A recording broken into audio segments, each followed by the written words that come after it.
سوال یہ ہے کہ حالت روزے کی حالت میں اگر قے آ جائے ہاں جی تو کیا روزہ ختم ہو جاتا ہے یا برقرار رہتا ہے؟ کوئی نہیں، یہ تو سڑک کی آواز نہیں میرے بھائی، آپ بے فکر ہیں، جتنی جی چاہے الٹیاں آئے نا سب کچھ اندر سے باہر آ جائے، کوئی نہیں آپ کے روزے کو نقصان پہنچتا، روزہ بالکل ٹھیک ہے، باہر سے اندر نہیں کچھ جانا چاہیے، الٹیاں تو آ رہی تو باہر ہی کچھ نکل رہا، کیسے روزے کا کوئی نقصان نہیں ہوتا۔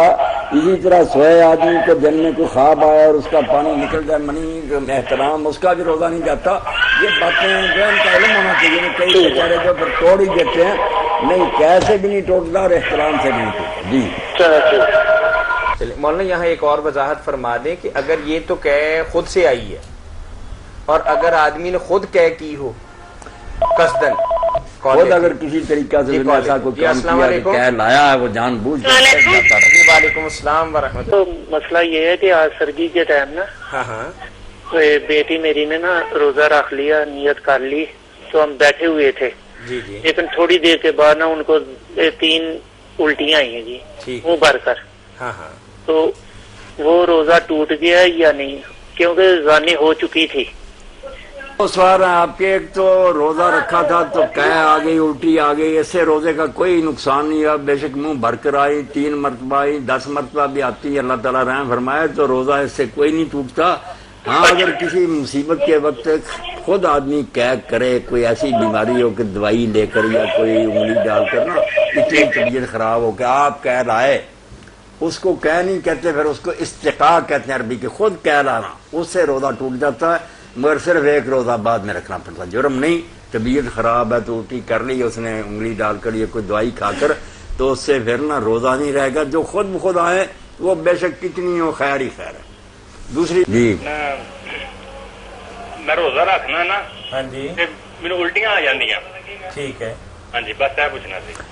مطلب یہ کوئی الٹی آتی ہے تو روزے کا تو کچھ نقصان نہیں ہوتا، مگر یہ بھی سوچے نا کہ الٹی کیوں آتی ہے، آپ اتنا نہ کھا پی لیا کریں۔ میں کھاتا تو بہت کم ہوں، نہیں یہ نہیں ہو سکتا کہ کھائیں پی کم تو الٹی آئے،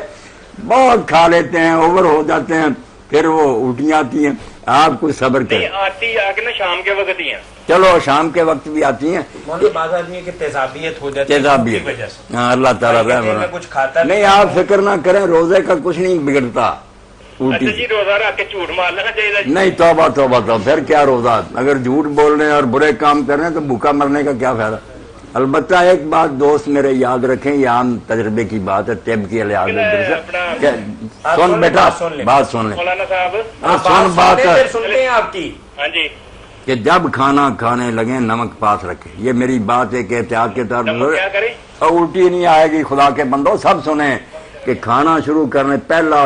لقمہ جو ہے نمک سے ساتھ، اچھا جی اور جب کھانا ختم کریں آخری لقمہ بھی نمک کے ساتھ تھوڑا سا، اچھا۔ باقی درمیان میں جتنا جی چاہے کھا لیں۔ یہ اللہ کے فضل سے آزمایا ہوا، طبیبوں کا لکھا، بالکل 100% درست ہے، کبھی بھی متلی نہیں ہوگی، نہ جی الٹا ہوگا۔ کھانا کھانے سے پہلے ذرا ایک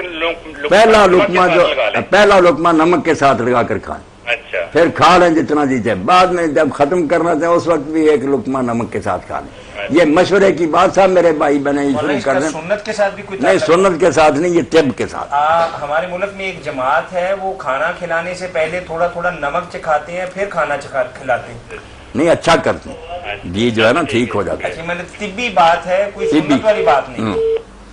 صبح اٹھ کر بھی اگر آپ سحری کے وقت اٹھیں تھوڑا سا نمک اور پانی کے ساتھ لے لینا، بعد میں بھوک بھی بڑی لگے گی۔